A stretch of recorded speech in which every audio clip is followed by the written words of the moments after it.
तो चलिए सीधे मुद्दे पर आते हैं। आज की इस चर्चा में हम एक बेहद ही दिलचस्प और कह सकते हैं कि थोड़ी जादुई लगने वाली घटना के पीछे के विज्ञान को डिकोड करने वाले हैं। किसी खाली जगह पर अपनी ही आवाज का लौटकर वापस आना हमेशा ही एक रोमांचक अनुभव होता है ना? आज हम इसी गूंज यानी इको के पीछे छिपे भौतिक विज्ञान को बिल्कुल आसान और बोलचाल की भाषा में समझने की कोशिश करेंगे। आइए एक पल के लिए एक दृश्य की कल्पना करते हैं। एक विशाल, बिल्कुल खाली कमरा या फिर ऊंची ऊंची पहाड़ियों से घिरी हुई कोई शांत जगह। वहां पूरी ताकत से कुछ चिल्लाने पर एक अजीब सी रहस्यमयी घटना घटती है। कुछ ही पलों बाद वही आवाज बिल्कुल उसी तरह लौटकर कानों में पड़ती है। ये कोई जादू टोना नहीं है, बल्कि एक कमाल की वैज्ञानिक घटना है। और आज हम यही देखने वाले हैं कि उस वक्त हवा में असल में क्या चल रहा होता है। देखिए, आवाज यूं ही हवा में यू टर्न लेकर वापस नहीं आ जाती। उसे टकराने के लिए किसी ठोस रुकावट की जरूरत होती है।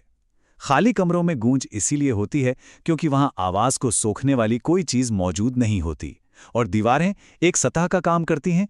बिल्कुल इसी तरह विशाल चट्टानें और ऊंची इमारतें भी इसके लिए एकदम परफेक्ट हैं। जब ध्वनि की लहरें इन बड़ी ठोस और सपाट सतहों से टकराती हैं ना, तो उनका रास्ता पूरी तरह से बदल जाता है। और यहीं से हम पहुंचते हैं इस प्रक्रिया के सबसे अहम वैज्ञानिक पहलू पर, ध्वनि का परावर्तन और ध्वनि तरंगें आखिर किस तरह व्यवहार करती हैं। तो सबसे जरूरी बात समझने वाली ये है कि विज्ञान की भाषा में इसे ध्वनि का परावर्तन या रिफ्लेक्शन ऑफ साउंड कहा जाता है। इसे इस तरह से सोचे, जैसे हम एक रबर की गेंद को जोर से दीवार पे मारते हैं और वो उछलकर वापस आती है, ठीक वैसे ही ध्वनि की लहरें भी ठोस सतहों से टकराकर पीछे की तरफ बाउंस बैक करती हैं। आवाज का ये टकराना और वापस लौटना गूंज बनने की पहली और सबसे बड़ी शर्त है। अगर आवाज आर पार निकल जाए या सतह उसे सोख ले तो कोई परावर्तन नहीं होगा और जाहिर है कोई गूंज भी नहीं बनेगी। अब आते हैं इस पूरे खेल के मुख्य रहस्य पर कि आखिर इसमें समय ही सब कुछ क्यों है। एक बड़ा दिलचस्प सवाल ये उठता है कि अगर हर ठोस चीज आवाज को वापस धकेलती ही है तो हमें हर छोटी जगह या दीवार के पास गूंज क्यों नहीं सुनाई देती। यहां जो बात सबसे ज्यादा हैरान करने वाली है वो है ये छोटी सी संख्या 0.1 सेकंड। यही इस पूरी पहेली की मास्टर की है। मानव कान और मस्तिष्क का डिजाइन ही कुछ ऐसा है कि वो दो आवाजों को अलग अलग तभी पहचान सकता है जब उनके बीच कम से कम 0.1 सेकंड का गैप हो।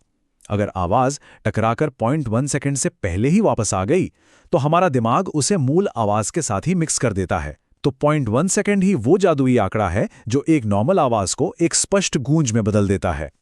चलिए अब आगे बढ़ते हैं और गूंज के इस सरल सूत्र को देखते हैं ताकि इस पूरी प्रक्रिया को शुरू से अंत तक अच्छे से समझा जा सके।